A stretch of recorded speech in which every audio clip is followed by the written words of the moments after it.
இதற்கு முந்தைய அதிமுக ஆட்சியில ஐயாவும் நாமும் என்னென்ன இதுல செஞ்சிருக்கிறோம். இது வெறும் கடந்த 5 ஆண்டு காலத்தில் அவ்வளவுதான். ஐயா அவர்கள் 45 ஆண்டு காலம் இந்த சமுதாயத்திற்காக உழைத்துக் கொண்டிருக்கின்றார்கள். இன்னும் நினைச்சு பாருங்க, நம்முடைய தேச தந்தை மகாத்மா காந்தி அவர்கள் அவர் சத்தியாகிரக போராட்டம் தென்னாப்பிரிக்காவிலே அவர் தொடங்கினார், நடத்தினார். இந்தியாவுக்கு எப்ப தெரியுமா வந்தார் காந்தி அவர்கள்?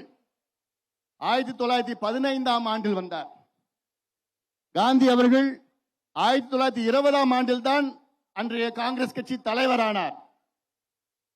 1915 தான் இந்தியாவுக்கு வந்து நமக்கு 47 விடுதலை கிடைக்கிறது. இன்னும் சொல்ல போனால் காந்தி அவர்கள் இந்தியாவுக்கு வந்து 32 ஆண்டுகளில் இந்தியாவுக்கு விடுதலை கிடைத்திருக்கிறது. ஆனால் ஐயா அவர்கள் 45 ஆண்டு காலம் போராடியும் இன்னும் நமக்கு விடுதலை கிடைக்கவில்லை. 32 ஆண்டுகளில் இந்தியாவுக்கே சுதந்திரம் கொடுத்த காந்தி அவர்கள் 45 ஆண்டு காலம் ஐயா அவர்கள் இன்னும் போராடி கொண்டிருக்கின்றார்கள். நமக்கு விடுதலைக்காக நமக்கு இன்னும் கிடைக்கவில்லை. நாம அடிமையாக இப்படியே இருக்க வேண்டும் என்ற எண்ணம் ஆட்சியாளர்களுக்கு, குறிப்பாக திமுகவுக்கும் ஸ்டாலின் அவர்களுக்கும். இன்னொன்னு நான் சொல்றேன், இன்னைக்கு திமுகவில் மொத்தம் 133 சட்டமன்ற உறுப்பினர்கள் திமுக சின்னத்தில் நின்றவர்கள். அதுல எத்தனை பேர் தெரியுமா வன்னியர்கள்? 23 பேர். 23 பேர் திமுகவில் சட்டமன்ற உறுப்பினர்கள் வன்னியர்கள். 5 பேர் மக்களவை உறுப்பினர்கள், லோக்சபா எம்பி 5 பேர். நான் கேட்கிறேன், இவங்களுக்கு எந்த உணர்வாவது இருக்குதா? இவங்களுக்கு உள்ள ஓடுற ரத்தம் என்ன ரத்தம்? என்ன ரத்தம்?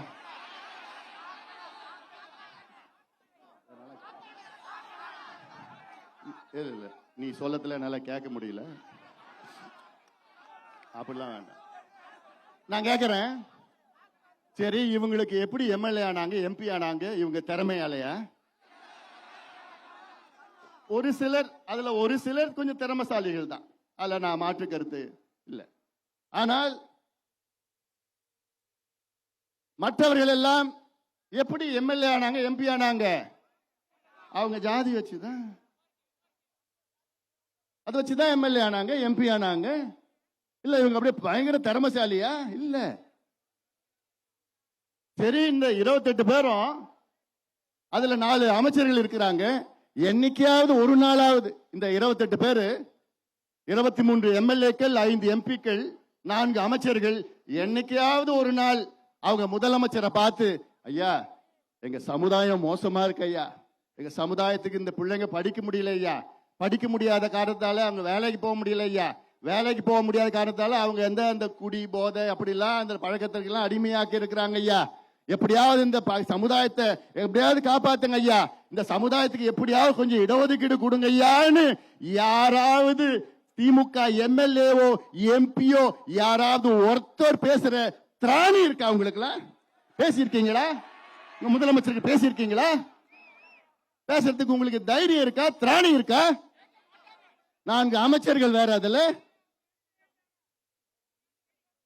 இன்னைக்கு தமிழ்நாட்டில் மொத்தம் 46 பட்டியலின சமுதாய மக்கள் சட்டமன்ற உறுப்பினர்கள், 44 பட்டியலின மக்கள், 2 பழங்குடி மக்கள், 46 பேர். அவங்களுக்கு இடஒதுக்கீடு இருக்க காரணத்தால் தான் அவ்வளவு பேர் வந்திருக்கிறாங்க.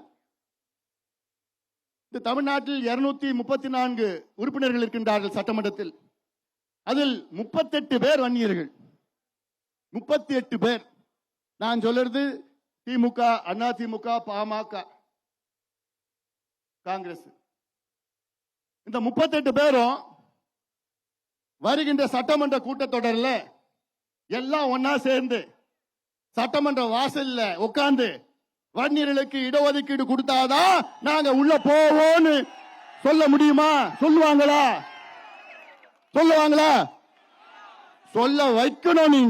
நீங்க சொல்ல வைக்கணும். உங்க தொகுதியில போங்க, சட்டமன்ற உறுப்பினரை பாருங்க, அழுத்தம் கொடுங்க. எதுக்கு நீ சட்டமன்ற உறுப்பினராக இருக்கிற? நான் படிக்கணும், நான் வேலைக்கு போகணும், நான் சுயமரியாதையோட வாழணும். அந்த கோபத்தை நீங்க வெளிப்படுத்துங்க. நம்ம கட்சியில் அது செஞ்சிட்டு இருக்கிறாங்க, ஒவ்வொரு முறையும் செய்யறாங்க. ஆனா மற்ற கட்சியில் உள்ள வன்னிய சட்டமன்ற உறுப்பினர்கள் எல்லாம் அவங்க செய்ய வைங்க. நீங்க வைப்பீங்களா? நீங்க நினைச்சா நிச்சயமா நடக்கும், அது நடக்கும்.